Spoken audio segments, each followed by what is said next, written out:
I started out my academic career as an art historian with a major in Asian languages, and that took me to Asia and sort of disillusioned me with traditional spiritual approaches in the Asian style. And I reconnected then with my childhood love of nature and pretty much abandoned the humanities and went into the sciences. But by then it was too late to become a real scientist, and I was too tainted by my time again among the poets and the artists. So I had to become a very soft, hard scientist. So I got a degree in conservation of natural resources, about as soft a science as you'll ever hope to touch. And I did a lot of traveling around looking for a viable, vibrant, numinous approach to spiritual reality.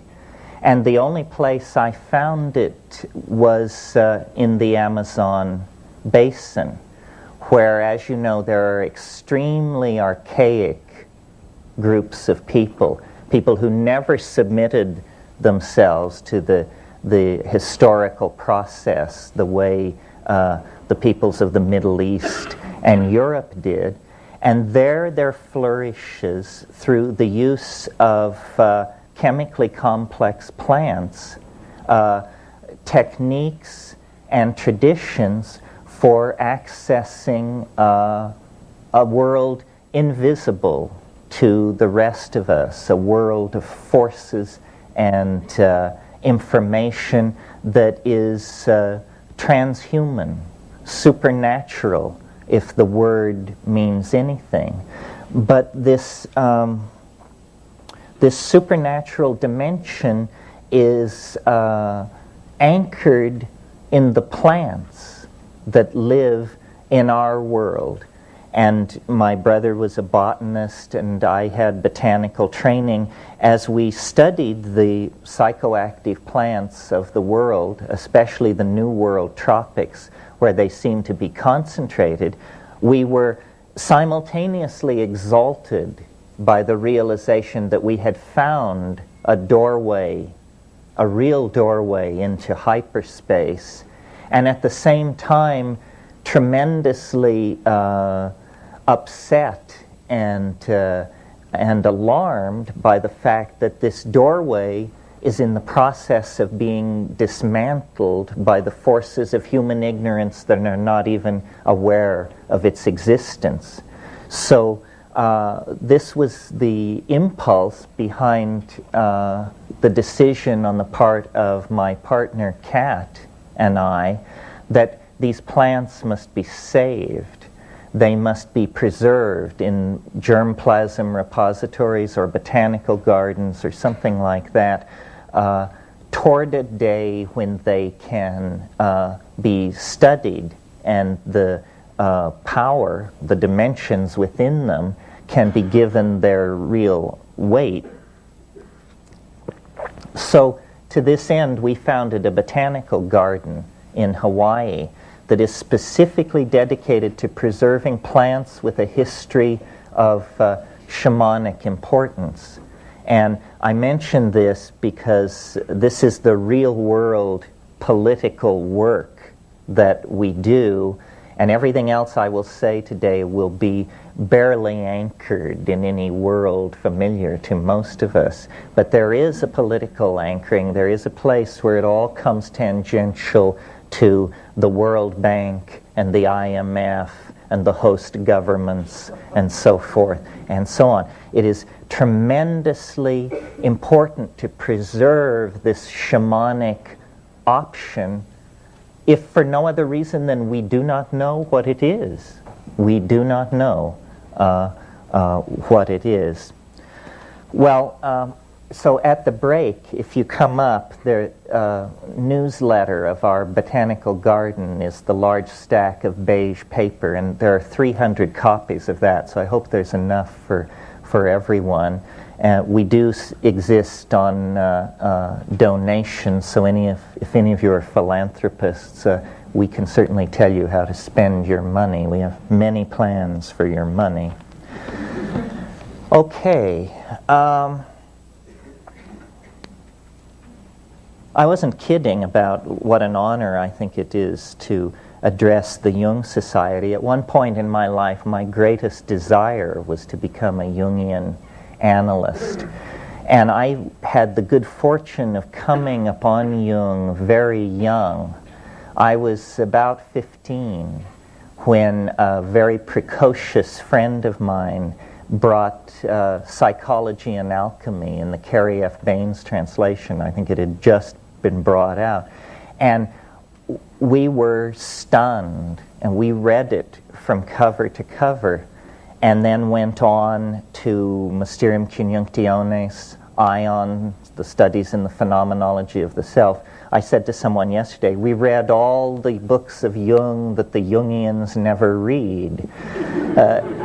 They seem to stop up there toward the front of the line with the archetypes of the collective unconscious and the personality type. But to my mind, it was the late stuff that was fascinating.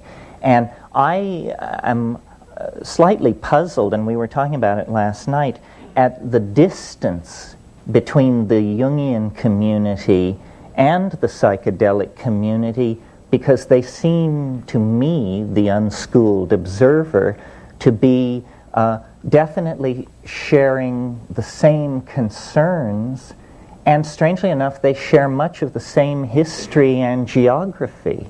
Basel was, of course, Jung's hometown.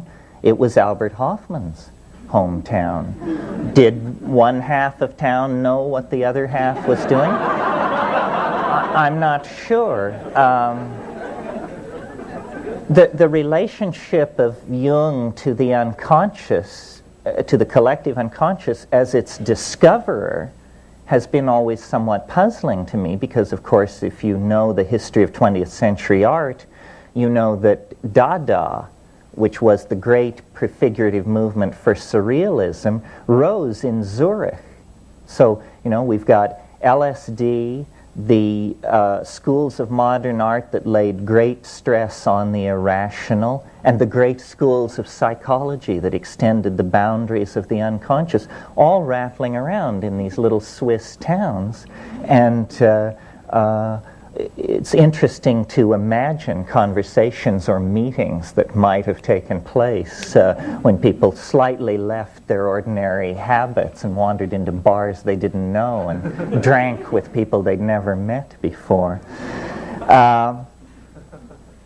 Because Jung provided maps of the unconscious, and at 16, when we were beginning to experiment with this, and let me stress, this was before the great social waves of LSD taking of the 1960s. Just preceding that, from about 1963 to 65, we were frantic for maps of the unconscious. And Freud was useless. I mean, the notion that the contents of the psychedelic experience could be reduced to what Freud called day residues and repressed sexual desire and stuff like that didn't wash.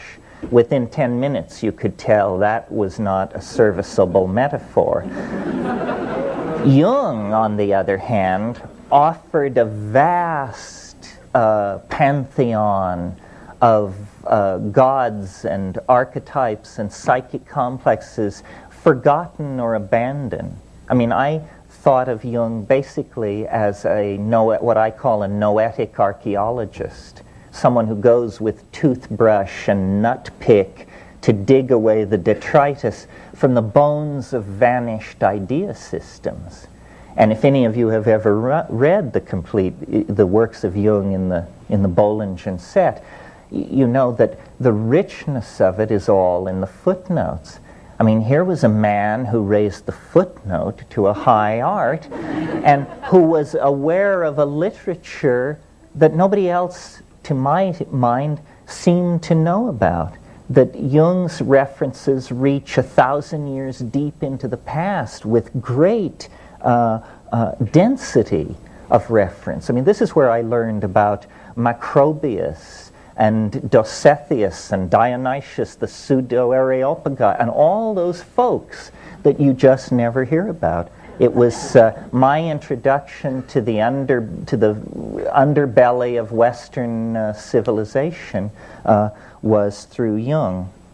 Well, to my mind, and now I'll theme this in to today's theme, I think Maria mentioned that Jung did not have a lot to say about shamanism. He came to it late in his life, and he had already worked through the exegesis of the symbol systems of the European mind. And so he was sort of content to indicate shamanism as an area where more work was to be done. And then the great follow-on scholar was Merciliade, who then actually studied shamanism, showed what its archetypal underpinnings were in all times and places, and the combination of Jung and Iliade, I think, pretty much delivered us as firm a map of the psyche, as dependable a map of the psychic geography as we can expect to have until we make the trip ourselves and readjust the landscape with our own notes and observations. For Jung, the great path into the unconscious was alchemy. And alchemy is an interesting, pivotal domain, because I think we could, in a way, say it lies halfway between the concerns of an archaic shamanism and halfway between the concerns of a quasi-scientific psychedelic attempt to explore consciousness. Merciliade wrote a brilliant book on alchemy called The Forge and the Crucible, which is the bridge to show you how you go from Jungian psychology into an understanding of alchemy that approximates Iliade. The notion for the alchemists that Jung brought forth very strongly was the idea of projection of psychic contents, projection of the active imagination onto processes and objects in the exterior world. In the case of the alchemists, it was the swirling chemical processes in their alembics, in their alchemical vessels, that they projected the great round of the archetypes on to these chemical processes. They saw crystallization, sublimation, separation as statements about the contents of the psyche as much as statements about the exterior world, because for them the firm division between mind and matter, the firm ontological division between mind and matter that is built into Western thinking now, did not exist. That comes with René Descartes, with the invention of what's called the res extensa, the extended world, and the res verens, the interior world, which has no spatial extension.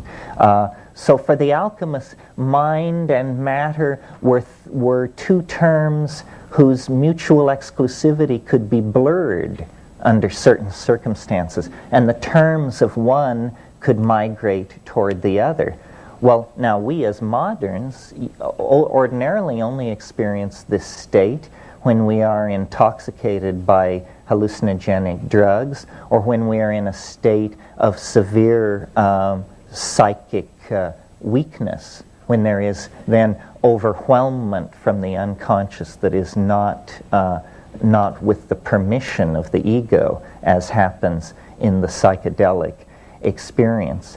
Well, all of these various ways of approaching the psyche seem fairly abstract and bloodless and removed from daily existence unless the psychedelic experience is present. And then it vivifies these metaphors. It makes clear what these various perennial traditions are talking about. So what I thought I would try to do today, and you're welcome to try and steer it other directions in the question and answer period, is the workshop is Sacred Plants as Guides. A lot of information has to be imparted if we're going to satisfy my pedagogical urge here, because I would really like to leave you with information that you didn't have before, some of which may have practical efficacy in your own life.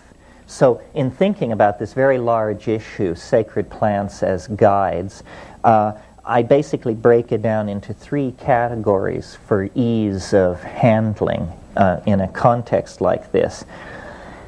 And they are a kind of survey. How many of these plants are there? What are the chemicals that drive them?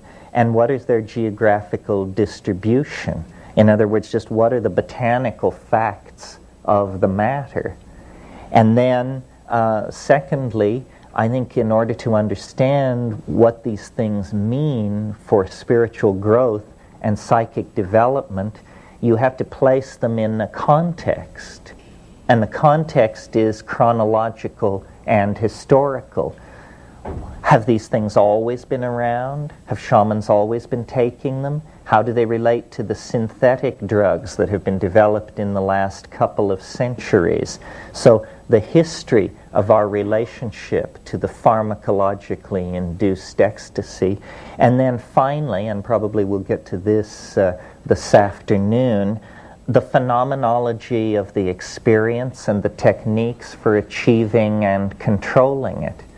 Because this is a practical, there is a practicum here. This is not a course in Mongolian philology or something like that.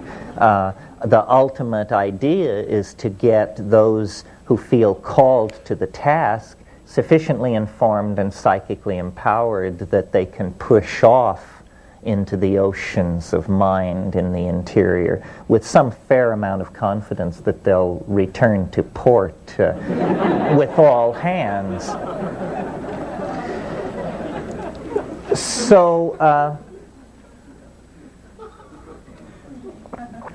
let's start sort of with a survey. Let me see, I'm going to talk until 11:30. So let's start with the survey then, and just talk about what the options are. And this will be sort of unstructured and conversational with forays into other areas. First of all, the striking thing when you want to study psychoactive drugs and plants and their impact on human culture, and that's really what interests me, is how drugs affect culture. After I went through Jung and Iliad, my next port of call was McLuhan. And I absorbed very deeply the notion that media structure civilizations in ways that the civilizations are never aware of. And Jung, of course, talked about print and manuscript and electronic culture. He did not talk about drugs. But drugs are a form of media, because information travels through the drug to the mind. That's a medium of communication. And various societies wear drugs like clothing with no awareness of their existence at all, somewhat in the way that a fish relates to water. So that, for instance, if you're in Dublin, you are swimming in the ambiance of an alcohol culture. You don't have to be drunk to be in Dublin, although it helps, but the entire society is premised on the possibility, you see. The entire society is premised on the possibility. In India, the entire society is premised on the possibility of hashish intoxication. And social mores, building design, everything takes account of this. Cultures don't see this. We do not think of ourselves as a meat, sugar, alcohol culture. People do not walk around saying, oh wow, I'm so high on meat, alcohol, and sugar, I can hardly stand it. But they are. And certain consequences flow from that. So as I make my way through this survey, you need to bear in mind that a culture takes its tone, its clothing, from the drugs that it admits, and you can know a great deal about a culture from the drugs that it excludes, the drugs that it excoriates and fears, because various drugs accentuate and suppress different parts of the psyche. So these are statements about anxiety, about various parts of the psyche. The striking thing when you set out to do a cultural survey like this is you discover that our culture, the culture of Europe, for most of us, some of us are black, some of us are Asian, but largely the roots of American culture lie in Europe. This is the most pharmacologically impoverished cultural area on the entire planet. It has the longest history of disconnection from any kind of ecstatic intoxication. And the cultural forms of Europe, linear, abstract, narcissistic, and promoting of male dominance, are, to my mind, exactly what you would expect in a culture long deprived of the boundary-dissolving, numinous encounter with the vegetable mind. So a lot of the cultural problems we're dealing with are based on the fact that we as Europeans have no place for drugs. We don't really know quite what to do with that. As you move south from Europe into the continent of human origins, Africa, you discover that while Africa supports a tropical ecosystem, which, because that means increased speciation of plants, you would think would indicate an increased number of hallucinogens, Africa is surprisingly poor in hallucinogens. This is not well understood. As we go through this survey, I will make reference to numerous unsolved mysteries in the field. And I always try to do this because I'm hoping that there are graduate students listening who are looking for research topics. And there are numerous research areas where important work can be done. One of them is this question of the poverty of hallucinogens in Africa. Why? Does it have something to do with the extreme length of time that Africa has been subject to human impact? Probably. Because Africa is species poor generally for a tropical continent. However, in the interest of thoroughness, there is one hallucinogenic drug complex that should be mentioned because it raises issues that are important for the broader context, and that is ibogaine, or Tabernantha iboga, the so-called Bawiti cults of Zaire and Gabon. Now, this is the psychedelic about which we in the West probably know the least. It has spawned no waves of social hysteria. It has not been the subject of pogroms or media freakout. It's a powerful hallucinogen, and it's not only a powerful hallucinogen, but it has a component of sexual excitation to it, which is ancillary and unusual. If you actually have ever looked into the subject of aphrodisiacs, the truth is there ain't any. There are things which cause genital itching and prolonged erection and so forth, but a true aphrodisiac, a chemical which would impel you to want to have sex, there's nothing quite like that, except this Tabernantha iboga is very interesting. We tend to think of an aphrodisiac because we tend to break our heart away from our genitals as a kind of cold thing, I think. But when you talk to these people who are taking ibogaine, they don't talk about aphrodisiac. They say this causes open-heartedness, one-heartedness, they call it. And one-heartedness is what they are striving for in the Bawiti cult, and they achieve it. And they achieve it, and it allows them to resist cultural incursions by Christian missionaries. Bawiti is the main cultural force that is holding back conversion to Christianity by these people. Fang culture, the people who are using this ibogaine, it's an interesting culture. There's a great deal of anxiety in Fang culture about divorce and relationships between men and women.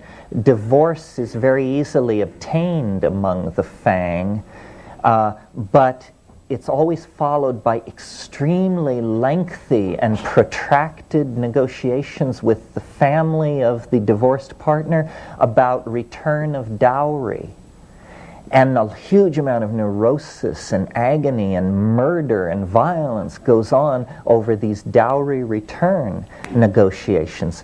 The ibogaine stands right in the middle of this as a source of one-heartedness, making divorce less likely. So it's very important as a force for social cohesion. And I mention this because when we reach ayahuasca, we will see, when we reach South America, we will see ayahuasca functioning not as an aphrodisiac or a thing to unify couples, but as a kind of telepathic pheromone that unifies whole small tribal groups together into a one-hearted, one-minded modality. And if we get into a discussion of the possible evolutionary impact of hallucinogens, we'll see that it always lies in the direction of these collectivized states of mind and dissolution of boundaries between people.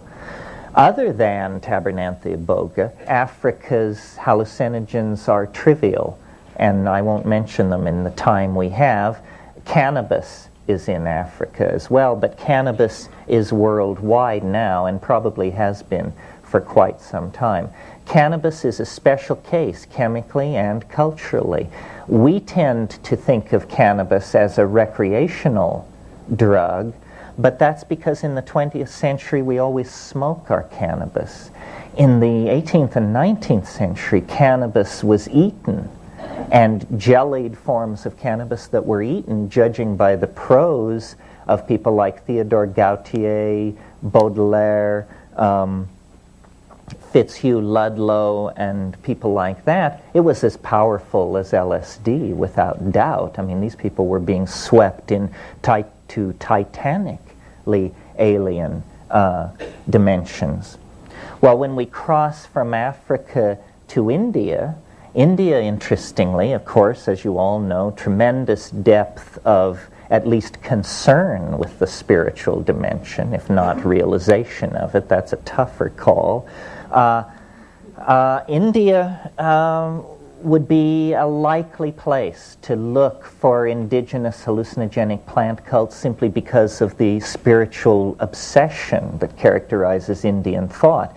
When we look at the historical foundations of Indian thought, we find that it all rests on a group of texts composed between 4,500 and 2,000 years ago called the Vedas.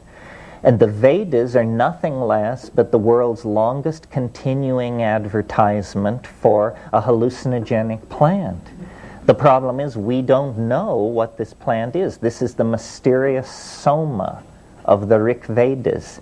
And Mandala 9 of the Rig Veda is entirely a hymn to Soma. Soma held Hinduism of the Vedic phase together.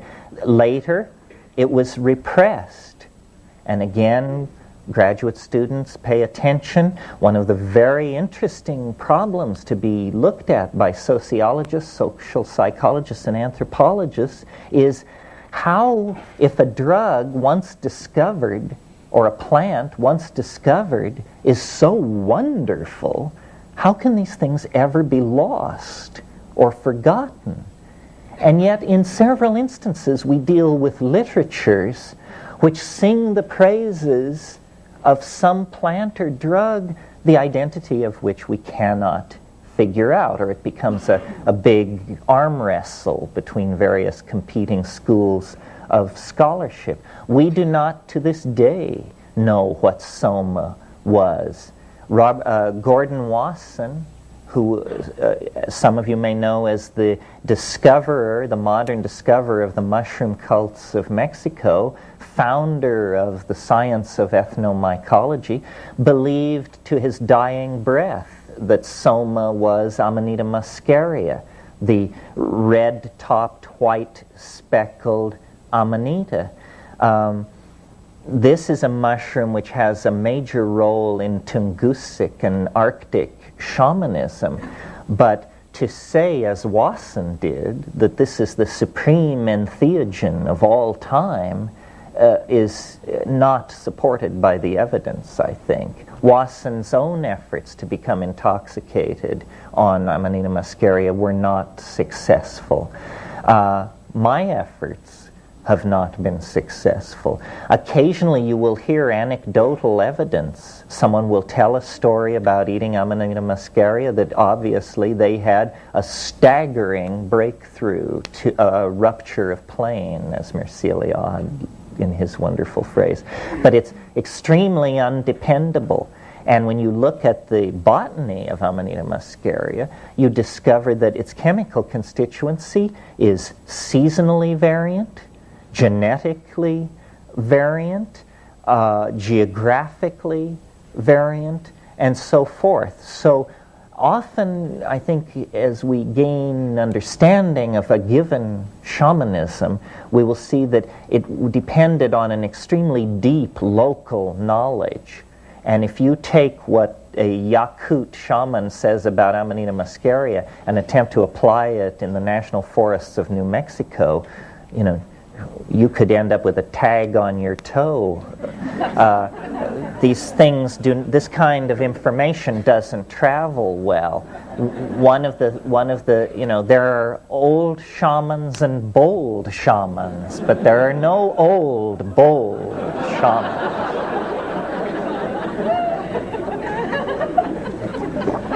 In looking at the Indian subcontinent for other hallucinogens that may have made a contribution, the obvious one, to my mind, is Stropharia cubensis, the mushroom which grows in the dung of cows, and that the book my brother and I wrote was about. Other possibilities, some of you may know that there are a family of the Argyria family of morning glories, an Asian family of morning glories distributed from India to Micronesia. 13 species, all containing psychoactive ergot alkaloids, none with a history of human usage. Now, this is another area which really fascinates me. Why do some plants become discovered by human beings and become the objects of cults which last millennia, and others are never discovered at all in societies absolutely obsessed with spiritual advancement? This Argyria nervosa is a perfect example, because you take the seeds are the active part, and you don't need much of this thing. You need 4 or 5 seeds, less than a tablespoon of plant material, which I would bet would make it, per unit volume, probably one of the most powerful hallucinogens in nature. And the hallucinations are absolutely stunning, and nobody has ever claimed this. It's free for the taking. This means you can cut a deal with an ally that doesn't belong to the Hindus, the Mayans, or the somebody else. It's an unoccupied parking space in hyperspace. And It's very interesting. The discoveries are continuous. Just a year ago, some phytochemists in the Midwest discovered a plant. It's always been there. Nobody's ever taken it very seriously, treated it like a weed. Desmanthus illinoisensis, the Illinois bundleweed. This is suggestive that it's called bundleweed because a medicine bundle is, of course, a shaman's mojo bag, you know. But so bundleweed, 6% by dry weight, N,N-dimethyltryptamine, the largest concentration of DMT in any plant, and unclaimed by native peoples, unknown to the folk medicine of the North American Indians as far as we can tell. Well, so this is very interesting. Continuing our survey, since we're now somewhere on the Eurasian continent, we should mention Papaver somniferum, the opium poppy. With cannabis, this is probably the oldest human narcotic known. In the later phase of Minoan civilization was entirely based on opium, on the use of opium. And in fact, when Michael Ventris translated the tablets, the Linear B tablets, they got these tallies, and they thought at first that the symbol for opium must be the symbol for wheat, because the tallies were so huge of the stuff being moved and sold. And then when they sorted out, they realized, no, for the last 1,000 years of its existence, the Minoan civilization drifted deeper and deeper into an opium narcosis that was its way, I think, of anesthetizing the pain of the death of this last outpost of the goddess religion, because that's what it was. It was a cultural anachronism. While Asia Minor had gone over to god-kings, city-states, and bronze-tipped spears, the people of Minoan Crete had kept the old, archaic religion that came out of Africa. And then in the last gasp of that Minoan culture, those mysteries were handed on to the mainland of Greece and became the mysteries at Eleusis and other cult sites. It was said by the commentators, contemporary commentators of the Hellenistic world, the rites practiced in secret at Eleusis are practiced in public at Knossos. And this was the difference, you know, the going underground of the old proto-Minoan mother religion. In modern times, we have a horror of opium. I mean, people are amazed that I even mention it in the same breath, but it doesn't hurt to remind ourselves that this virulently addictive substance, opium, was not even noticed to be addictive by anybody until 1627, when the English physician John Playfair, for the first time, commented that opium, once taken over a long period of time, then there would be a requirement that it be taken throughout life. We're right in the middle of a drug war at the moment, and it's interesting in that context to notice how the goals of drug wars can change. 100 years ago, the British Navy was involved in what was called the Opium Wars in China. Very few people in the modern world have bothered to inform themselves to find out that the Opium Wars were about the right of the British government to deal opium. The Emperor of China did not want opium dealt in the ports of China, and the British government used cannon to enforce their desire to sell opium in the ports of China. Why were the English trying to sell opium in the ports of China? Because the tea trade had collapsed through overproduction, and they were stuck with all these tea ships. They had created a whole global infrastructure for the sale of tea When the market fell out on tea, they just turned to opium. They grew it in Goa, and they sold it in China. And this was government policy less than 120 years ago. Okay, well, moving on then from Eurasia, and I'm sure I'm missing different things, but if I missed your favorite thing, bring it up in the question period, to the North American continent. And the North American continent is, I almost said similarly cursed like Europe, but that's just my prejudice. The North American continent is similarly poor in hallucinogens.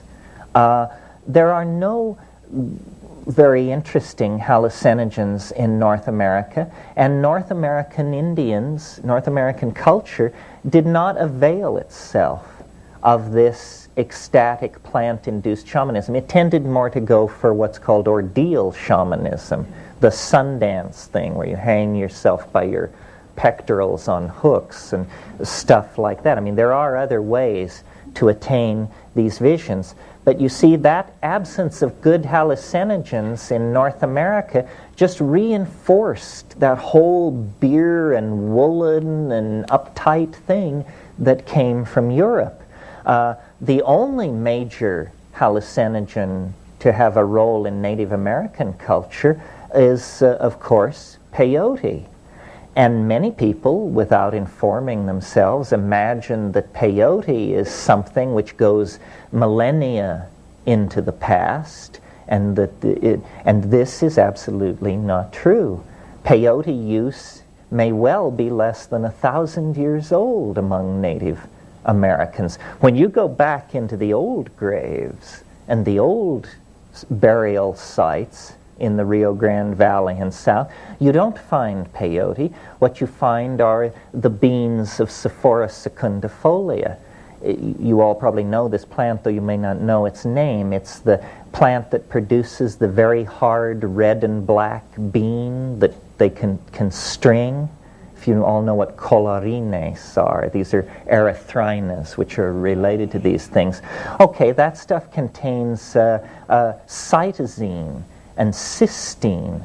These are what are called ordeal poisons. And it might be worthwhile to just talk for a minute about ordeal poisons. I said there's more than one way to skin a cat. There's more than one way to have this experience that shoves you through to an awareness of the numinous. That's what we're trying to do, is have an awareness of the numinous.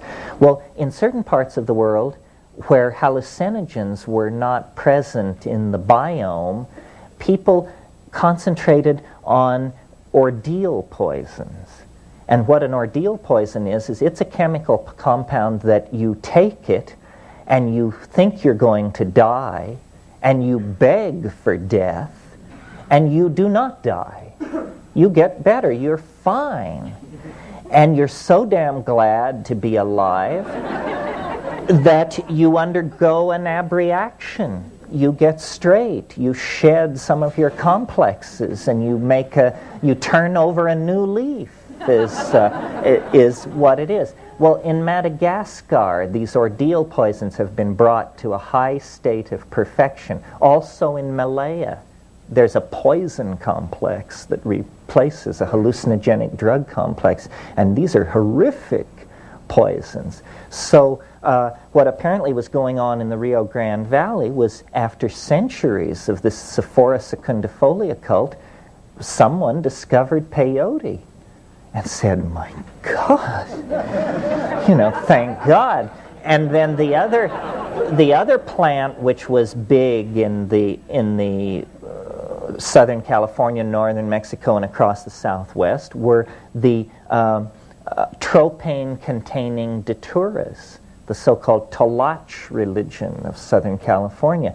Well, these are deliriant confusants that are, unless you have a psychic constitution that is not like mine, you can't take these things. They're I just found them confusing. It was like a kind of madness, and also physically very difficult to handle. I experimented. I had a phase with these things when I was in Nepal, because there are sadhus, holy men in the Kathmandu Valley who swear by this stuff. And if you're in Kathmandu, you may notice in the gutter, well, you'll notice plenty in the gutter, but you may also notice these datura pods, empty datura pods, and I noticed them and started asking questions. And then out at the King's Game Preserve past Pashupatinath, I found a bunch of these things and laid in a supply. And but it is an occult, watery, it's a dimension of confusion, not a dimension of high awareness. And I think some of you have heard me tell the story about the reason I gave it up was an Englishman, a friend of mine who lived in this little village in Nepal where I lived. He was also experimenting with this stuff. And one day I was buying potatoes and tomatoes in the market, and I ran into him, and we started having a conversation. And in the course of the conversation, he revealed that he believed we were in his apartment. And then I knew that we were losing hold on our grounding. So I don't recommend that. I don't have a whole lot to say about it. Apparently, it's a thing for magic, power magic. And I've never been particularly interested in that because I'm afraid of it. I'm a watcher. I like to look. I like to get very close to it and watch it. But I'm not into grabbing it or doing anything with it. I have a feeling that would lead to catastrophe for me personally.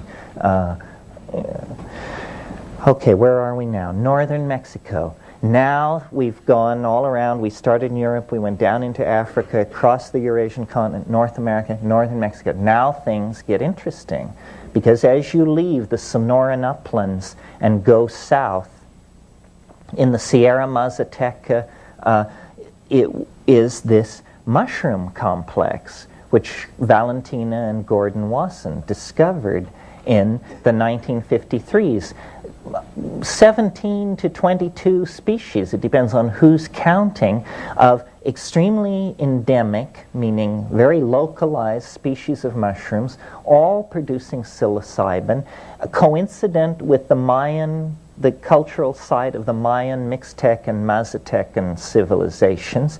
And this is psilocybin, an extraordinarily powerful, visionary, and benign hallucinogenic metabolite. Once the Wassons had nailed down this Mexican mushroom complex, then people started checking, and they discovered these mushrooms or conspecific species in many localities. Two that are worth mentioning are the Pacific Northwest, Oregon, Washington, and British Columbia, which appears to be the world center for species density of the psilocybin gene, and strangely enough, very good ethnographic research turns up no hint that these Kwakiutl, Shimsham, Tlingit, and other people had any hint of this. They lived in the center of the psilocybin distribution complex, and as far as we can tell, their shamanism, which was highly evolved, never discovered or made use of this. Not so these civilizations of Mesoamerica. The other place where these mushrooms have now been discovered, and the range seems to be extending every year, is Europe. The tragedy of European civilization is that the Logos was apparently there all the time. The English countryside, I understand, is now practically a scene of annual mushroom runs that are not unlike the lemming runs of Scandinavia. And everybody pours out to collect the semi-lanceata mushrooms. I've been told, I haven't been to these sites, but I've been told that Ionia, where the Book of Kells was composed and where St. Columba went, is covered with mushrooms. It's very clearly a mushroom ecology. Attention, graduate students, the tracing of mushroom motifs in European art and civilization and culture is an extremely rich untapped field. If you need some clues, look at family escutcheons, look at family crests. In France and the Italian parts of France, the Morelli family has the morel on their escutcheon. There are other mushroom families and mushroom names. So there may have been, this may have been the struggle between paganism and Christianity may have revolved around a mushroom. We know Druids were into plants. We know they were into oak groves, but the plant that is always mentioned as the Druidic psychic plant of choice is mistletoe. But mistletoe is chemically very disappointing. And I've wondered if mistletoe is not, it wasn't the plant they wanted to symbolize. They wanted to symbolize the symbiosis of one plant upon another. It's that the mistletoe symbolizes epiphytic existence. Anyway, this is an untapped area. Once you get into the New World tropics, then you are in the great domain of the hallucinogenic plants. And no one knows why it is that the tropics of the New World are tremendously rich in hallucinogens. I mean, I don't know how many of you are botanists or biologists, but try to imagine figuring out a set of evolutionary constraints that were operating on one side of the planet but not on the other. When we take, for instance, the jungles of southern Colombia and compare them with, let us say, the jungles of New Guinea, these are both continental floras, both equatorial, both climaxed at a species-rich climax, and one has dozens of hallucinogens in it, and the other has none. None. This is not well understood. I mean, theories range as wildly as, obviously, that South America must be where the flying saucer landed. And, that's where the genes were seeded. I confess I'm not sure why it is. At first I thought that it had to do with the extremely primitive state, so-called primitive, the extremely archaic state of culture in the South American jungles, that they represent a real Stone Age culture, where when you go into Indonesia, it may look primitive to you, but the Dutch were there before the English arrived in North America. It has had centuries and centuries in which these things could be forgotten. But of course, then come the botanists who care nothing for ethnographic data and who simply carry out plant surveys and chemical analysis of plants. They can't find these hallucinogens either. So this is a great mystery. In the tropics of Mesoamerica and the equatorial tropics of the New World, there's a vast panoply of hallucinogens, not only the mushroom complex, but then also this ayahuasca or yahe complex that we've referred to several times. This is a huge jungle vine. And as we cross into the yahe area, we also cross an interesting barrier, because we move from plants, single plants which are hallucinogenically active, into the realm of preparations. We're on the threshold of the concept drug here, because what ayahuasca is two plants which are not active unless brought into combination with each other. One plant contains a monoamine oxidase inhibitor, and the other plant contains DMT, which would be destroyed in the gut if taken orally, unless it were taken orally in the presence of an MAO inhibitor. Well, this was not understood by Western pharmacology until 1956. but it was understood by Amazonian shamans millennia ago. So they bring these two things together, and by varying the ratio between the plant containing the beta-carbolines that inhibit MAO and the plants that contain DMT, they can intensify or de-emphasize the visions.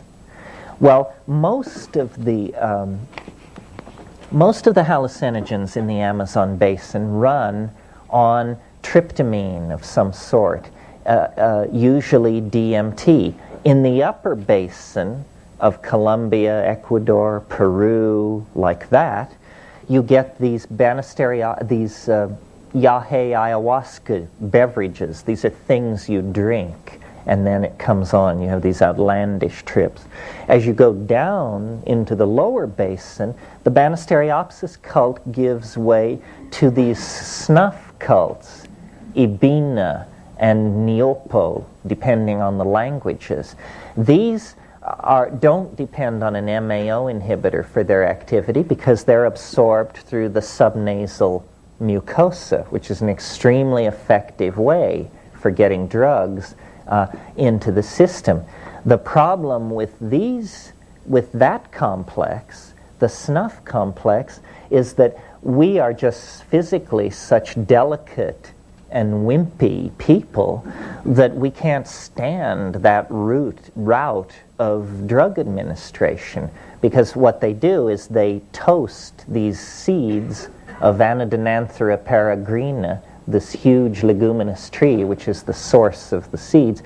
They toast these seeds and powder them, so what you get is a kind of rough cross between sawdust and charcoal, and then they have a hollow tube about this long, and they load it up with this stuff, and you squat down and put the tube into your nostril, and your friend, not you, because you would not do it hard enough. Your friend then takes a huge breath of air, and it's just like being hit in the face with a 2x4. I mean, it's like being hit in the face. And you fall over backwards, you scream, you salivate, you squirm around there in the dirt for a minute or two.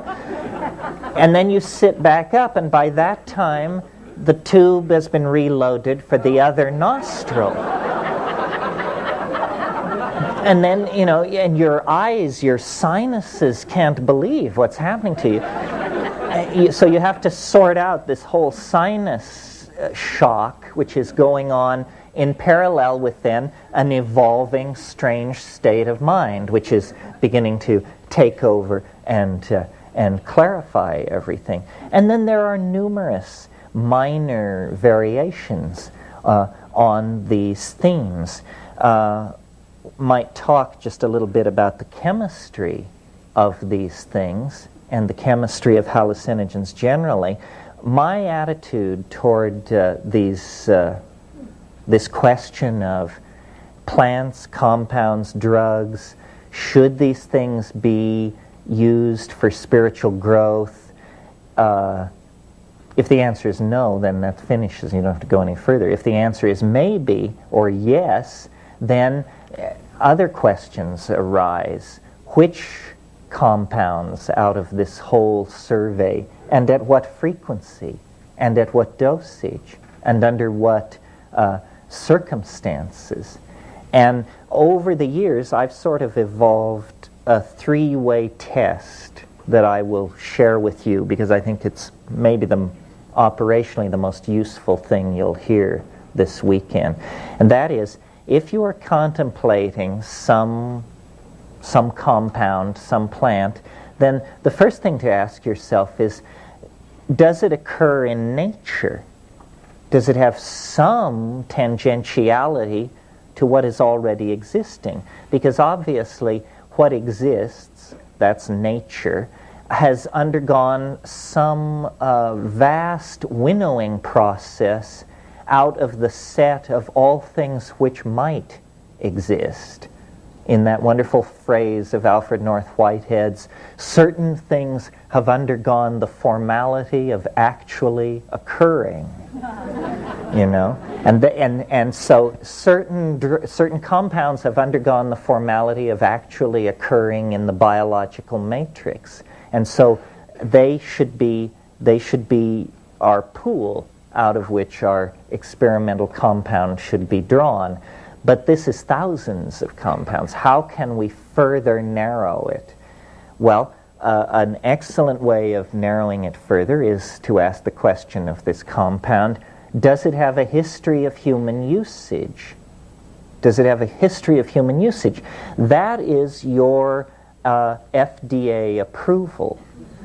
Because if you can point to a tribe of people who have been taking this plant or mushroom or whatever it is for millennia, and they don't have miscarriages, tumors, cataracts, blindness, Down syndrome, 8 fingers on the left hand, or whatever it is, then you can be fairly confident that this thing is benign, that these people have observed its action on pregnant women, the elderly, those with, you know, and that it has passed that test.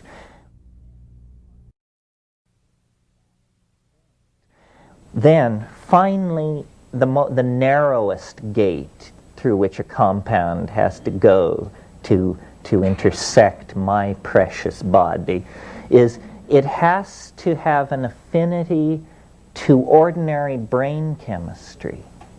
It has to have an affinity to ordinary brain chemistry. We don't want to launch something on your brain that it can't recognize at all, that it has no biosynthetic pathways to degrade, that it has no receptors for just some crazy thing, you know, 5-amino-3-triethylphenthioanaxidine or something. We don't want that. There's not the spirit that we're acting in here. So if the compound can get through those 3 barriers, then it's an excellent candidate for providing spiritual gain at low physiological impact. Well, now some people may say, oh, well, you've taken all the fun out of it. All the good things have been tossed aside in this mad rush to purity or something. Not at all. The very best stuff was retained in this process because in terms of relative strength and bizarreness of effect and so forth, the strangest, the most powerful, the most transformative of all hallucinogens in nature or out is dimethyltryptamine, DMT. And it's worth talking about DMT for a moment because it will raise certain issues and distinctions that you may not have been aware of. First of all, DMT is hands down the most powerful of all hallucinogens. I mean, it is so powerful that whatever's in second place is lost over the horizon. Yet, it is the most benign of all hallucinogens because it occurs as an endogenous neurotransmitter in the normal human brain. We, every single one of us at this moment, have N,N-dimethyltryptamine being synthesized, activated, and degraded in our synaptic membrane. So this is almost a paradox. The most benign of all hallucinogens, the most fast-acting, I should also add, is also the most harmless, the easiest to take. It sort of puts a certain obligation on the experient because there is no reason to hold back except that there is this question, does it drive you mad? And then the more serious version of that question, what about the possibility of death by astonishment? This is no joke. Death by astonishment is, I think, probably the major risk we run with this stuff because the impact of the breakthrough is so total, so complete, so unexpected. And in a way, this sort of brings me back around to my theme, because I encountered DMT, LSD, all of these things in that very period when I was getting set to take flight as a Jungian analyst. And what completely blew my mind about DMT, and I mention it again, here's an opportunity for research, is how here's a heretical construction, how trans-archetypal the content of the flash seemed. I was appalled because not only had I a certain amount of interest in Jung and proclivity along those lines, but my original major had been art history. Art historians, what we're trained to do is to be able to look at a motif and say, oh yes, I'm familiar with this from ceramic from second millennia Peru, and also Mandaean embroidery work. We know motifs. We're trained to recognize and connect disparate aesthetic domains. Well, when I smoked DMT and came down, I said, this is not on the map. I can't believe it. This doesn't connect up to anything. How can there be domains of the human mind that do not announce themselves in folklore, fairy tales, dreams, or mandala painting, that are so removed from the ven of what is human that they are apparently not accessible in structuring our maps of ourself and our psyche? And that for me was the contact with what I call, and I didn't call it this, Rudolf Otto called it this, and this term influenced Jung, Otto preceded Jung, it is the wholly other. And if there is an archetype of the wholly other, then this is it. But perhaps the wholly other transcends the archetypes. This may explain to some degree Jung's interest in Gnosticism, especially the Valentinian school of Gnosticism, which holds, that there is a higher and hidden Father, all God, who is outside the machinery of cosmic fate. And it seemed to me that in those extremely profound DMT flashes, I was actually witnessing a domain outside the machinery of the archetypes, which is, for us as moderns, that's what the machinery of fate is. It's not zodiacal machinery, it's hardwiring in our psychology and our genes that gives us our fate. Well, so having said that, I've not only made the survey, but also brought us to, by ending with DMT, the subject matter of this quest. And I want to make it clear, I speak about the power of the psychedelic experience because I think people should be informed of their birthright. And I feel very antsy around the notion that someone might go from birth to the grave without ever having a psychedelic experience. It makes me as antsy as the notion that somebody might go from birth to the grave without having a sexual experience. It's a strange kind of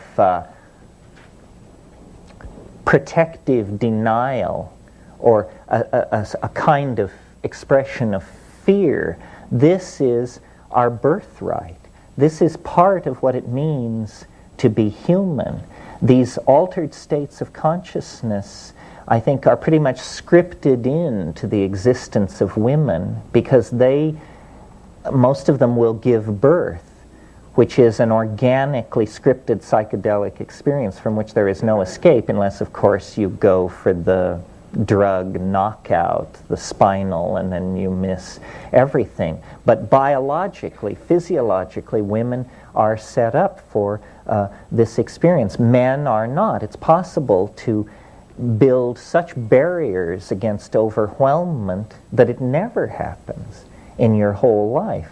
And I believe that if we psychologically analyze the effects of these psychedelics.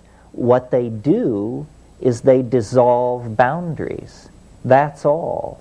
I mean, if you interview 10,000 people who've had a psychedelic trip, each one has their own hierophany, their own hieroskamos that unfolded for them, but the sum total of it is boundaries dissolve, and then whatever's on the other side of your boundary comes flooding in to claim you and to reshape and remake your psyche. Well, I see the entire illness of our civilization as an ego-inflationary illness. We have gone so sick with ego that we are literally murdering the planet rather than confronting the consequences of our psychic imbalance. And the psychedelics act to redress this. They are almost an inoculation against the ego. And I see the ego as a phenomenon arising in historical time, or rather, actually, history is caused by the ego. But the ego is a component of the psyche that arose in the post-archaic phase, in the post-psychedelic phase. It's entirely a modern invention. It's less than 15,000 years old, and the assumptions of the ego are the source of our neurosis, our disequilibrium. Why did the ego arise? It arose because of the climatologically enforced abandonment of these psychedelic religions of the archaic period. In other words, here is the scenario as I see it. Primates, even primitive, non-advanced primates like squirrel monkeys, howler monkeys, these kinds of primates, all have male dominance hierarchies. The whole thing with primates is about male dominance. But a lot of things about human beings mark us as the most unique member of the primate group. Obviously, we look different from any other monkeys. Even the stranger monkeys look more like the normal monkeys than we look like them, or they look like us. Our upright posture. The other thing about us is our suppressed estrus cycle. We cannot tell at a glance whether a woman is in heat or not. And yet, obviously, that had a tremendous shaping force on the social psychology of the primates. I believe that everything about us that is noble and worth saving occurs against the grain. That if we had followed the grain, we would still be competing with jackals for the carcasses left by lions of large game kills on the plains of Africa.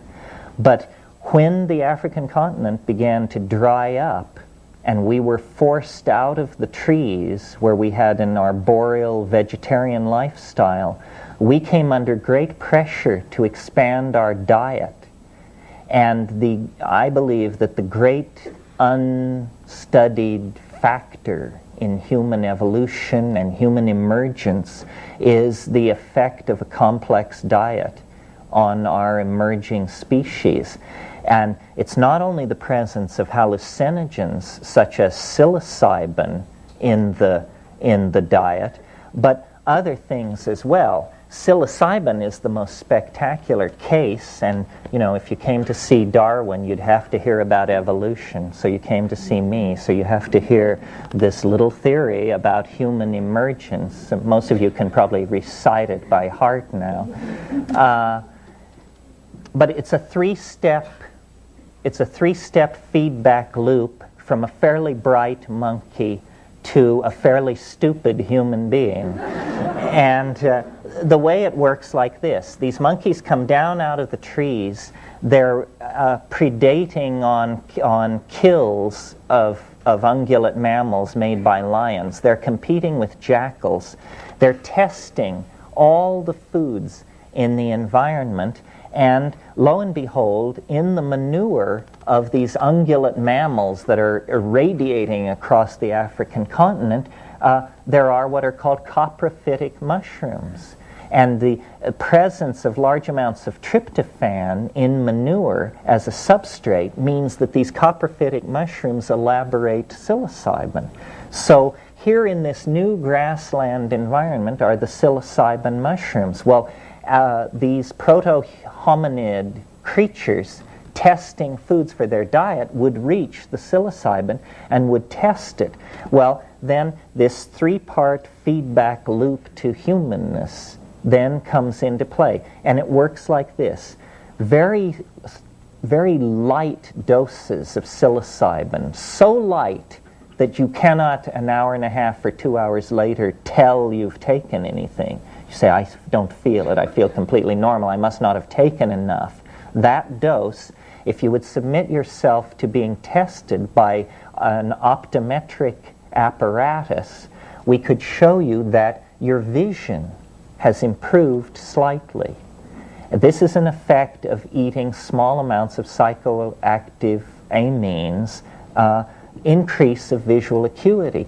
Well, you don't have to be a rocket scientist to know that if you're a hunting animal competing in a highly competitive environment and suddenly somebody hands you a pair of chemical binoculars, you are going to be a more successful hunter than other members of your species who are not availing themselves of this food item.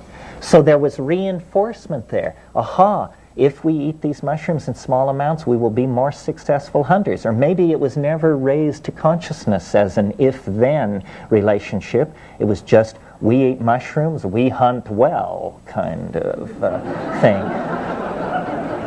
Then, if you eat slightly more of the psilocybin, if you bring slightly more of it into your diet, it's what's called a CNS stimulator, central nervous system stimulant. An effect of all CNS stimulants is what's called arousal. And arousal means simply that you can't sit still, you're very restless, you're very energetic, and often in the male animal you have an erection. It's an overall systemic arousal. And if you witness this situation in monkeys are very hang-loose kind of characters, and so then they just all fall together in a heap and make love. And this increases what anthropologists and primatologists like to call successful instances of copulation. This means that this increased interest in sex, in combination with an increased success in obtaining food, is creating the perfect situation in which there will be a population boom of these creatures. They're eating better, they're enjoying themselves more, and they have better relationships with each other. So population boom is on the way. Well then, the next and final level is when you raise the dose higher, so you're no longer restless or interested in sex or any of that, but you're flattened with the ecstatic unfolding of the full numinous hallucinogenic rupture of plane, then, and this occurs in the tribal context, then there is boundary dissolution, group sexual activity, and group bonding and identification. And this is where this telepathic coherence, this inner dynamic of cohesion and caring that we see in primitive people to some small degree, and that we imagine must once have been our birthright, this is where it came to be. And at those higher levels of psilocybin, most of you probably know, language is formed by an organ on one side of the brain called Broca's area. Broca's area, the brain being always symmetrically constructed, Broca's area has a twin on the opposite side of the brain, but no one knows what's going on there. It's apparently a silent area of the brain. Well, when you take psilocybin, there is spontaneous linguistic activity, glossolalia. Henry Munn has written about this in his essay, The Mushrooms of Language. It's almost as though psilocybin is a pheromone that promotes linguistic activity, an effort to take verbal intentionality and connect it up to the ontos of being in some way. And then it's almost as though words are born out of you. You give birth to words.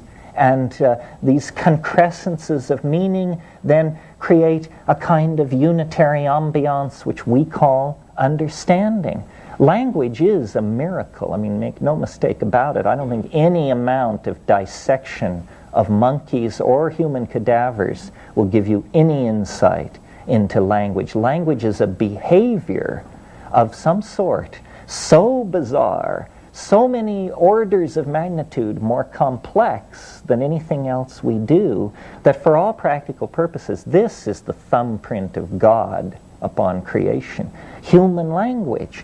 And it's a self-transforming thing. It keeps bootstrapping itself to higher and higher levels, and it creates for us the entire ambiance of reality. Once we had words, we quickly replaced reality with them. And so I believe that what psilocybin promotes is cognitive activity, the coordination of visual input with plans and strategies for hunting or acquisition or whatever. It promotes this increased arousal, which really, in a way, this arousal is nothing more than a reclaiming of your animal body. You feel restless, you feel your muscles, you feel your genitals, you feel your place in space and time. You are reclaiming your body, and then finally it inducts you into this domain of the logos, a religious hierophany, something that we as moderns are absolutely as in awe of as our mushroom-munching ancestors 25,000 years ago. We can't reduce it. We don't know what it is. You know, Jung was always so concerned that people say it's only psychological, it's only the psyche. I've got news for you. It may only be the psyche, but the psyche is all there is.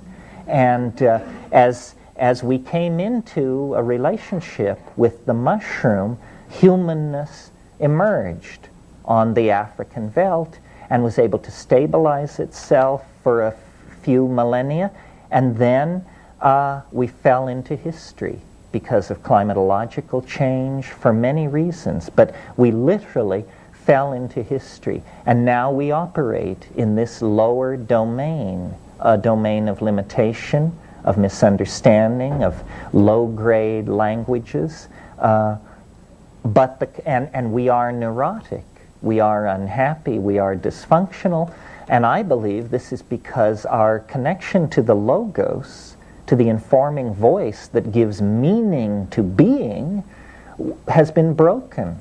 Over 10,000 years, it's fallen away. And all we're left with is our spiritual yearnings, our nostalgia for paradise, and our pathologies. And miraculously, we are left with the time capsule of preservation represented by the rainforest shamanic cultures that use hallucinogens. There lies our answer, but it's like the Ouroboros serpent taking its tail in its mouth. The salvation of the super future of the planet lies in a recovery of the values, modalities, and religious practices of 25 to 50,000 years ago. Break, break, break.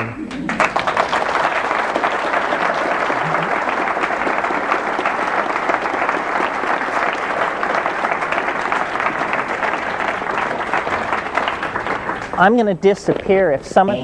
And we haven't screened the pile, so we're just going to go through them, and I'll read them aloud. And normally I give long answers, but there's such a stack of questions here, I'll try and be General Neil and keep...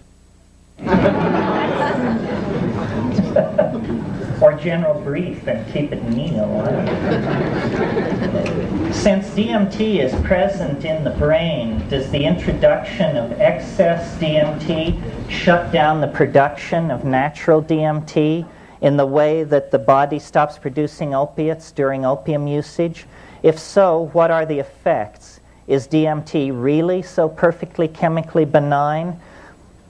The first point to make is that many of your questions cannot be answered because research into these areas is not allowed. So often we can't answer your question. This question, does the introduction of excess DMT limit endogenous production? I can say with fair confidence that that's never been studied. My guess would be that it does not, because the DMT is in no sense of the word do you become habituated to DMT. I mean, a person who does DMT once a year is a fanatically heavy user, I would say. And the question, is DMT really so chemically benign? Again, this has not been studied the way you would study with rats and so forth to determine it. But experientially speaking, the amazing thing about DMT is the speed with which you return to normal. You return to the baseline of consciousness in under 10 minutes. Well, that tells you that the brain is very well able to deal with this compound. One way of judging how toxic a drug or a plant is to ask yourself the question, how long after I take it do I feel completely normal? And with DMT, you feel completely normal 15 minutes after taking it. It's the shortest recovery time of any drug. This question is concerning the bundle weed. While it does not directly meet the criteria of long-term use, is it to be considered safe?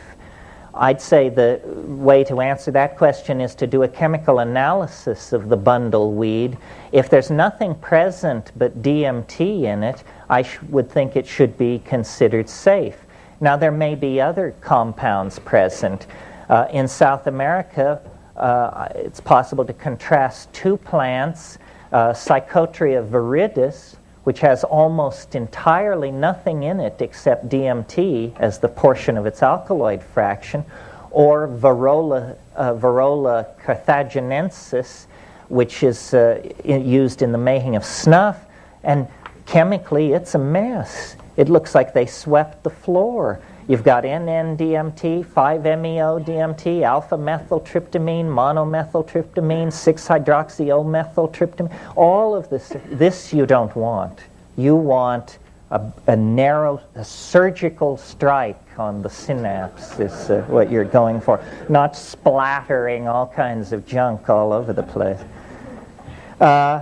What is the best medium for psilocybin spore germination? Potato agar or what?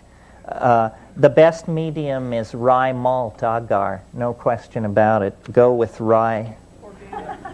Organic rye malt extract. In today's climate, talk about access to shamanic pharmaceuticals for the average person. This is the where do I get it question. Dressed up in respectable terms. Well, without being too self-serving, let me say my brother and I wrote a book on cultivating mushrooms called Psilocybin, the Magic Mushroom Grower's Guide by Otios and O.N. Eric. I'm Otios, as you can see. And I really believe in growing mushrooms. If you are, as you sit here, not psychically strong enough or balanced enough to take psilocybin, then if you learn to grow it at the end of that process, you will be. Because growing the mushroom teaches you cleanliness, punctuality, attention to detail, steadiness, all of these virtues, which are the very virtues you need to travel smoothly in that dimension. Other hallucinogens, other shamanic hallucinogens that you will find easily available to you without breaking any laws. The heavenly blue morning glories sold in every seed store and garden store are not to be taken. Do not take them. They have been dipped in a fungicide that will make you sick. Grow them and collect your crop and take that. And this is a major hallucinogen of great antiquity, extremely visionary. The Hawaiian wood rose. You can obtain this from people who make dried flower arrangements, often have these. Pay attention, you want the Hawaiian baby wood rose. If they try to give you something called Hawaiian wood rose, a big clunky thing, that is inactive and won't do it. The daturas are freely available. I do not recommend them. I recommend against them, but they're a common landscaping plant in Southern California, and the Jimson weed, of course, is growing out in the desert out around Lancaster and other places like that. There are a couple of companies which have very forthrightly decided to sell plants with a history of shamanic involvement. I own no stock in these companies, so I can recommend them without fear or favoritism. One is called Of the Jungle up in Sebastopol, California, and the other one is called Dream Gardens, and I think it's here in Santa Monica. Both of these groups publish astonishingly complete catalogs of psychoactive and shamanically important plants. Okay, that's access without going to the streets or committing crimes or anything like that. Can you tell us any more about Illinois bundleweed? I just did. And that's really all I can tell you about it. All these questions are the same question. Having convinced us of the wonder of DMT, what would be the easiest and quickest way to obtain it? How does one acquire DMT? Comment about the Supreme Court ruling against the use of peyote by North American Indians. A very bad law, obviously. Law so bad that the National Council of Churches, the National Jewish Affairs Committee, and some very large Catholic organization all filed briefs protesting this thing. And I think that it was actually realized that it was a goof. And it will be brought back in the you can't bring something back to the Supreme Court in a hurry because then that's unseemly. But I would bet that within 5 to 10 years this will be overturned because a close reading of this law means that wine for Pesach or communion could be construed as a psychoactive substance, and the whole thing, it was just bad law, bad idea. Has consideration been given to the possibility that, in the case of certain plants which are recounted in writings, but the identity is unknown, that the reason they are unknown is because shamans purposefully kept their identity a secret? Perhaps such secrets are still being kept. This goes to this question I raised this morning: how can a powerful hallucinogen, once discovered, ever be lost? And I've only been able to figure out one scenario in which this could happen. It happens like this. People discover a wonderful plant that imparts visions or insight or something, and everybody takes it and enjoys it, and then slowly a hierarchy emerges, a professional class, priests, and only they decree that only they will be allowed to take it. And then they lord it over the rest of society with an iron hand, And then the rest of the society gets fed up with that, and there's a slave revolt, and everybody in the ruling class is killed, and the sacrament is lost. I can't figure out any other way that it could happen. And the Vedic thing, this seems quite reasonable. Obviously, Soma was being more and more confined in its use to a single class, and then that class became viewed as obnoxious, and its overthrow and the death of this sacrament then follow each other. Perhaps such secrets are still being kept.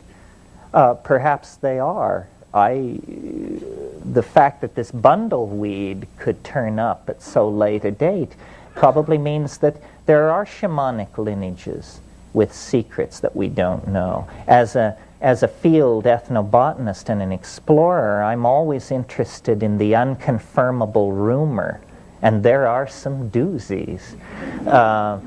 The mysterious beetle from eastern Brazil, which causes intense hallucinogens if eaten. Here's a career for somebody. No hallucinogenic insect has ever been found, and yet there are persistent rumors in different parts of the world of either a butterfly or a beetle that is hallucinogenic. Most shamans in the Amazon, if you spend 5 or 6 weeks with them and take ayahuasca with them and tromp around with them, when you finally get to know them, they will allow as how there is another magic, which they call the magic of the big trees. And I've spent half my life trying to find out the names of the big trees, and I'm still working on it. We have collectors in Peru, and nothing is more exciting than a clump of rootstock or a seed packet that comes across our desk labeled suspect hallucinogen. That gets me to the edge of my chair. What do you think of Robert Monroe, The Journey Out of the Body Man? Well, this is a good time to discuss what do I think of all these other things on the spiritual market. I don't know what to think about them. I'm not a spiritual consumer. I've never been to a workshop that wasn't my own unless it was free. And there's a lot of stuff out there, you know, astral traveling, channeling, all of this stuff. And I tend to either believe it's bogus, or it's for people with a psychic constitution considerably different from my own. Sometimes people say to me, well, these states that you're talking about, can't they be achieved without drugs?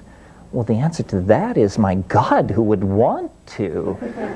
What would be proved by achieving these things without drugs?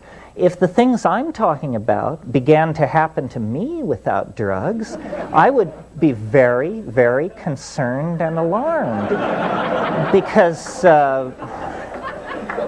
you know, I just don't... and also, I think there's something to be said for admitting that we cannot do it alone. That if you want this spiritual insight, if you want the Gaian matrix to welcome you, then humble yourself to the point of making a deal with a plant.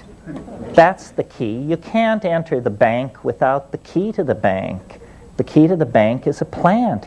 Jumping up and down outside the bank and exhorting the banker to recognize your inner worth and open the door is just not going to do it. I can understand that psychoactive alkaloids are a survival mechanism for the plants. Why is that effect psychoactive in man or perhaps animal? Well, first of all, maybe we have to argue with your premise. You're right that a lot of these so-called secondary and tertiary compounds are elaborated supposedly to make things taste bad, so that birds will spit out things and stuff like that. But on the other hand, they've studied this question fairly closely, and a lot of these alkaloids are produced specifically to attract animals, to bring them in to nectaries and as pollinators and that sort of thing. old-style botany always believes these compounds are what's called tertiary to metabolism, meaning they're kind of like waste products and not very important, garbage.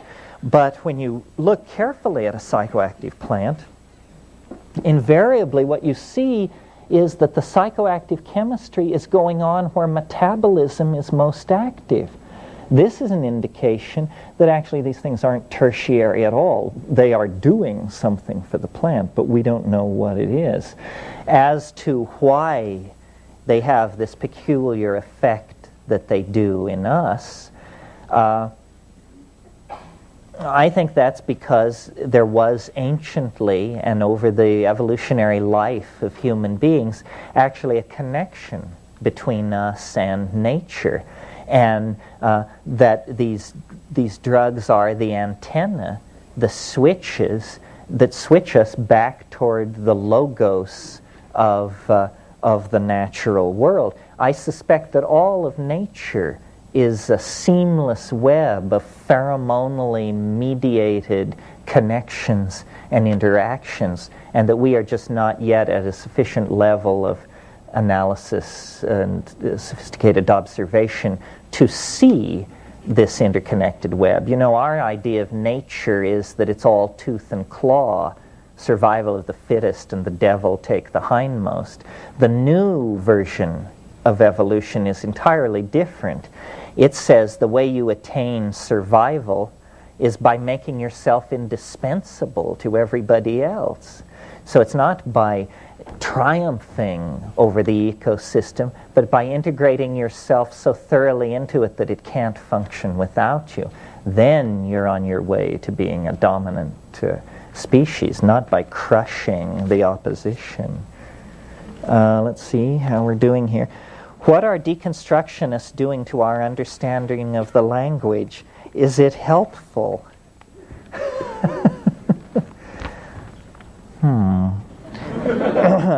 By deconstructionists, I suppose you mean Jacques Derrida and that crowd. Well, I think deconstruction serves a very useful function. I think we're unaware of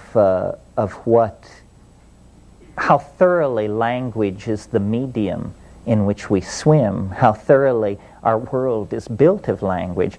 In a way, the boundary-dissolving character of the plant hallucinogens is a dissolving of language barriers. They show you that the surface of reality was not the surface of reality, it was the surface of your local language. And now it's gone, and here is what lies beneath it. At what point in the evolution of organic matter on Earth do psychoactive plants appear, and why? Interesting question. If we're talking about psychoactive fungi, we're severely limited by the fossil record because no fossil mushroom has ever been found older than 40 million years. This is because fossil mushrooms are very soft-bodied, ephemeral kind of things. As primary decomposers, which is what fungi are doing on this earth, it's reasonable to assume that they must have been here from the very beginning of the conquest of the land. But proof in the fossil record has not been forthcoming. Now, if we're talking about higher plants, flowering plants, which is mostly what we're talking about here, then no flowering plants existed before 65 million years ago. Flowering plants emerged out of the same catastrophe that destroyed the dinosaurs and set the stage for the emergence of the mammals. This is something people don't realize. Flowering plants are as recent as mammals. You know, if you look at if the period of life on Earth is visualized as a yardstick, the period of the flowering plants is the last inch and a half.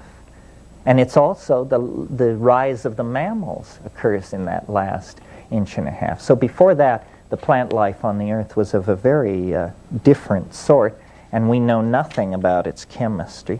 Here's someone who asked a Zen question. What would make the present government interested in the study of psychedelics? I don't know if they could make a buck out of it. I don't think they're very interested in psychedelics. I don't think any political... What?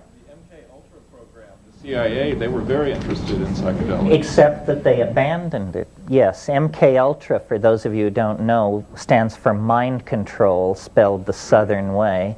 Mind Control Ultra was a program the CIA pursued in the 1960s where they tried out all kinds of psychedelic drugs, and they also worked with it in combination with hypnosis. They were trying to make what they called the Trojan horse. This was somebody who would be an assassin but not even know it. And how far they got with all of this, we will never know, because of course it all disappears behind the walls of secrecy.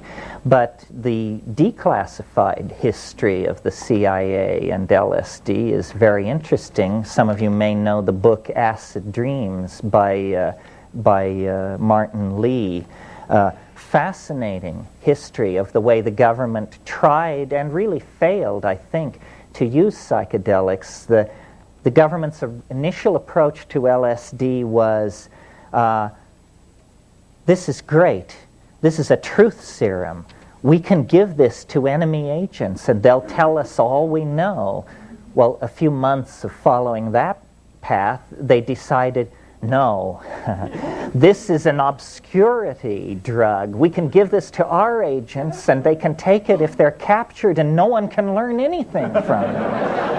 And, you know, clearly this was not a fruitful path either.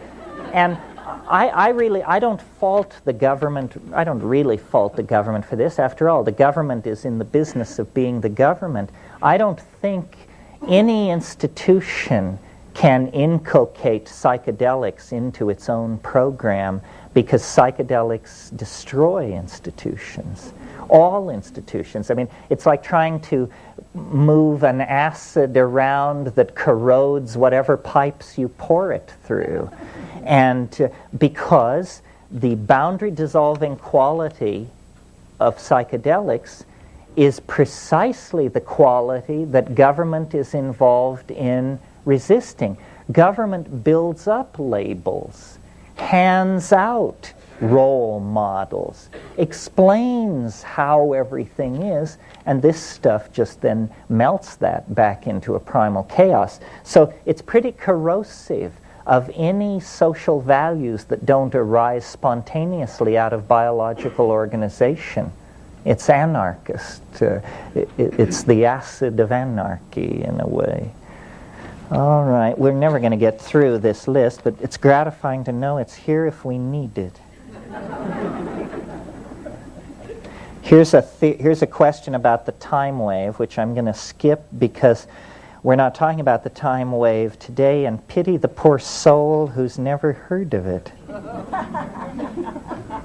Know of any herbal sources to raise serotonin as a treatment for depression? No, I'm not. I don't know a lot about herbal medicine and that sort of thing, but raising serotonin level as a treatment for depression seems like a pretty good strategy. I don't know of herbs. Usually inhibition of serotonin is what's going on. And with these psychedelics, they do compete with serotonin for the bond site. That's what it's all about at the atomic level, is in your synaptic cleft. In the synaptic clefts of your neurons, there are what are called receptors. And if you were to fly down and look at these things, they look like complex locks. They're hooks, protuberances, little drawers, and fit in places.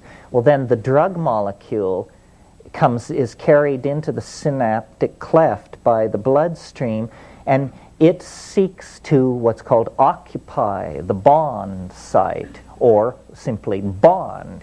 And it's trying to fit in. Well, the normal thing which fits in those bonding sites is serotonin.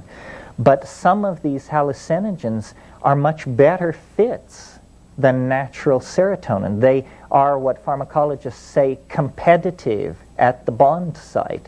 And so they literally elbow the serotonin out of the way, and then they fit themselves into the receptor. Well, once the receptor and its agonist are in place, then the biodynamic, the bioelectric field of the synapse can be activated. Well, if you swap out serotonin for an exotic molecule like harmine or mescaline or something like that, well, then this shifts the mode of this molecular level electrical environment. And I believe that that is what then registers as a higher cortical experience that we call the trip. It's the experience of hundreds of millions of these introduced molecules displacing the normal serotonin and then broadcasting this signal in a slightly different way than it is normally perceived. So there's a molecular connection. There's a connection down into the molecular level. This will be our last one this morning. Language transcendence. Huxley, Jung, and others often mention liberating and enlightening epiphanies as beyond language and iconic imagery. You yourself mention this. Can you explain further the use of transcendental language? Yeah, and we might talk about that a little this afternoon. I sort of alluded to it this morning. My idea is that language is a process that is half completed in us as we sit here, and that language is really something which wants to be seen, not heard, but that we are on our way to evolving toward this visible language. And we currently are operating with these somewhat substandard acoustical codes. And I think in a way history is the process of getting out, revealing, defining, refining this natural language. The place where the psychedelics impact upon us as social creatures is the language domain. I mean, you may have tremendous hierophanies and breakthroughs, but if you can't talk about it, or paint about it, or dance about it, or in any way communicate it to anybody, then it is not efficacious for the species. It's just your private entertainment. So the domain of language is where the collective impact is coming. And one of the things I think about psychedelics is that they are probably capable of helping us force the evolution of language, because we cannot move into the future any faster than our language of description for the future. So if we're interested in streamlining culture and getting away from this sort of random walk style of cultural evolution, then we have to look at rationally interfacing with the evolution of language. And maybe we can talk about that when we come back. Thanks very much.